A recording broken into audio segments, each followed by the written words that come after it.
Break પહેલા વાત super prime ટાઈમમાં ચૂંટણીની કરી રહ્યા હતા। લોકસભા ચૂંટણી મહાસંગ્રામ માટે હાલ નેતાજી કરી રહ્યા છે પ્રચાર। જેમ જેમ મતદાનનો દિવસ નજીક આવશે તેમ તેમ પ્રચાર યુદ્ધમાં તેજી આવશે। જો કે આ વખતે પ્રચાર માટે ખૂબ જ વધારે સમય મળ્યો છે અને તેમાં પણ ગરમી ઉમેદવારોને કરી શકે છે પરેશાન। ત્યારે જુઓ આગામી 40 દિવસમાં નેતાજીએ શું બનાવ્યો છે પ્રચારનો પ્લાન।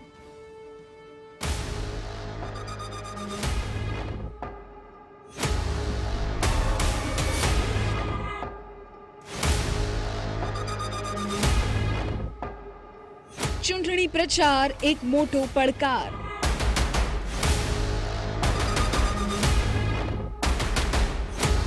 નેતાજીને શું થઈ રહી છે પરેશાની?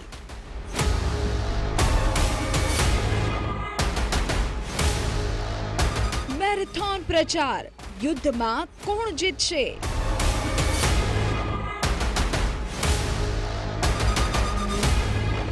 પાર્ટીઓની કેવી છે લાંબી રણનીતિ?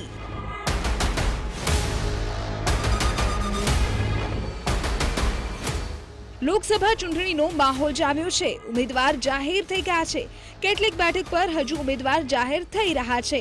જો કે લોકસભાની ચૂંટણીમાં હવે નેતાજીને ખૂબ પરસેવો પડશે, કારણ કે માર્ચ મહિનામાં જ આકરા ઉનાળાનો પ્રારંભ થઈ ગયો છે અને જેમ જેમ મતદાનની તારીખ નજીક આવશે તેમ તેમ સૂર્યનારાયણ પોતાનો પ્રકોપ વધારશે। આવી સ્થિતિમાં કેવી રીતે પ્રચાર થશે અને કેવી રીતે પક્ષો પોતાના પક્ષમાં માહોલ ઉભો કરશે તે એક મોટો પ્રશ્ન છે। ગુજરાતમાં 7મી મેના દિવસે મતદાન થશે, એટલે હજુ પણ લગભગ 42 દિવસ બાકી છે। એટલે નેતાઓએ તપતા તાપમાં પોતાનો પ્રચાર કરવો પડશે અને તે પણ ખૂબ લાંબા સમય માટે। ત્યારે ચૂંટણી નિષ્ણાત પણ માની રહ્યા છે કે આ સ્થિતિ નેતાઓ માટે ખૂબ અઘરી રહેશે। બધા જ પક્ષો માટે આ સમસ્યા સરખી જ છે અને ખાસ કરીને ઉનાળો તપી રહ્યો છે અને હજી પણ હવામાન ખાતાની આગાહી મુજબ માર્ચના અંત સુધીમાં તો 40 ડિગ્રી સુધી પહોંચી શકે એવી આગાહીઓ છે। ત્યારે લોકસભા એટલે ગામડાઓનો વિસ્તાર પણ સાથે આવતો હોય, વિધાનસભા હોય તો એક જુદું બેઠક પ્રમાણેનું જુદું એનું સમીકરણ હોય, જ્યારે આમાં ગામડાઓ સુધી જવાનું, એક એક ગામડા સુધી જવાનું ને બધું જ તમામ પક્ષો માટે એક આ અઘરું થઈ રહેવાનું છે। ભાવનગર બેઠકની જ વાત કરીએ તો આપણે ભાવનગર અને બોટાદ 2 જિલ્લાઓ એમાં લાગુ પડે છે અને એની સાથે ભાલ પંથકના કટકાઓ પણ આવતા હોય છે। એટલે એ બધો જ વિસ્તાર એવો છે કે જ્યાં આ ઉનાળો આકરો થશે। આટલા બધા લાંબા દિવસો અને ગરમી, બીજી તરફ આટલા દિવસોમાં કાર્યકરોનો જુસ્સો જાળવી રાખવો, સોશિયલ મીડિયામાં સતત નવીન કંઈક લાવવું, ચૂંટણીનો ટેમ્પો આટલા બધા લાંબા દિવસો સુધી જાળવી રાખવો એક પડકારજનક તો છે। છતાં નેતાઓને વિશ્વાસ છે કે તેઓ સાંજે અને સવારે પ્રચાર કરશે અને જનતાને પોતાની તરફ કરવાની કોશિશ કરશે। દર વખતે જ્યારે ચૂંટણી ડિક્લેર થાય છે ત્યારે ઉમેદવારો માટે ચૂંટણી પ્રચારનો સમય ઓછો હોય છે, એની ફરિયાદ હોય છે, પણ આ વખતે લાંબો સમય આપ્યો છે। એના ઉપરથી એવું લાગે છે કે ક્યાંક ને ક્યાંક ભાજપની પોતાની પણ તૈયારીઓ અધૂરી અને કાચી છે, એટલે લાંબો સમય આપ્યો એવું લાગે છે। પણ લાંબો સમય ખરેખર છે, લગભગ નિયર બાય 50 દિવસની આજુબાજુ છે પ્રચાર કરવા માટે। એટલે અમે એ પ્રમાણે શેડ્યુલ ગોઠવ્યું છે કે 2 થી 3 વખત દરેક ગામડાઓમાં, દરેક તાલુકાઓમાં બધી જગ્યાએ સંપર્કો થઈ શકે અને જે તમામ કાર્યકર્તાઓ છે જેની ફરિયાદ રહેતી હોય છે ઘણી વખત કે અમને નથી મુલાકાત થઈ કે નથી મળી, એમને પણ અમે સંતોષ આપી શકીએ એવી રીતના કાર્યક્રમની ગોઠવણી કરી છે। અને સાથોસાથ તડકાનો સમય છે એટલે સાંજના સમયે અને બપોરના સમયે, સાંજના સમયે કાર્યક્રમ આપી શકાય અને બપોરના સમયે થોડુંક આરામ લઈને પણ પ્રચાર કરી શકાય એવી રીતના પ્રયત્નો રહેશે અમારા।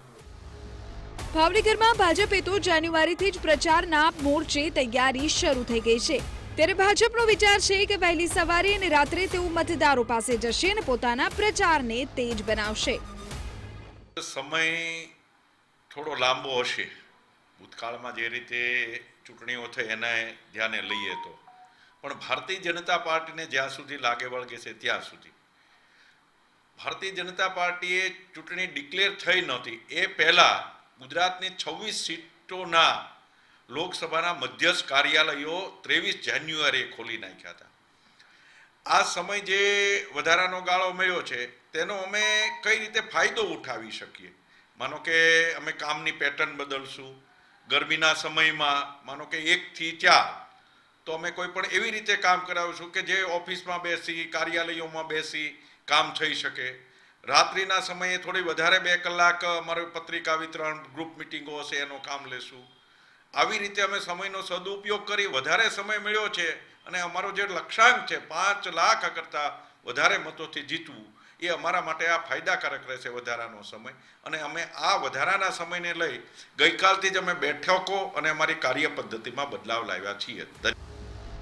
આવી ગરમીમાં મોટી સભાઓ થઈ શકે તેમ નથી, ત્યારે પાર્ટીઓએ હાલ નવા પ્લાન બનાવ્યા છે.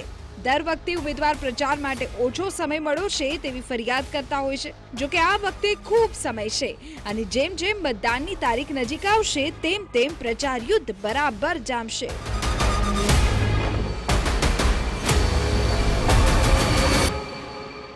હાલ તો તમામ પક્ષો પોતાના ઉમેદવારનો ટેમ્પો જમાવવા માટે મથી રહ્યા છે, પરંતુ બીજી તરફ આવનારા દિવસોમાં સૂર્યનારાયણનો પ્રકોપ વધે તેવી પૂરેપૂરી શક્યતાઓ રહેલી છે. ત્યારે આવનારા દિવસોમાં કાર્યકરો અને મતદારો નીરસ ન થાય તેના માટે તમામ પાર્ટીના ઇલેક્શન પંડિતો પોતાની રણનીતિ બદલી રહ્યા છે અને આવનારા દિવસોની અંદર ખાટલા બેઠક, ટિફિન બેઠક અને ગ્રુપ મિટિંગો સાથે સોશિયલ મીડિયામાં પણ નવી ક્રિએટિવ પોસ્ટ સાથે કઈ રીતે વાર કરી શકાય તેના માટે આયોજન થઈ રહ્યા છે. અજીત ગઢવી, TV9 ભાવનગર.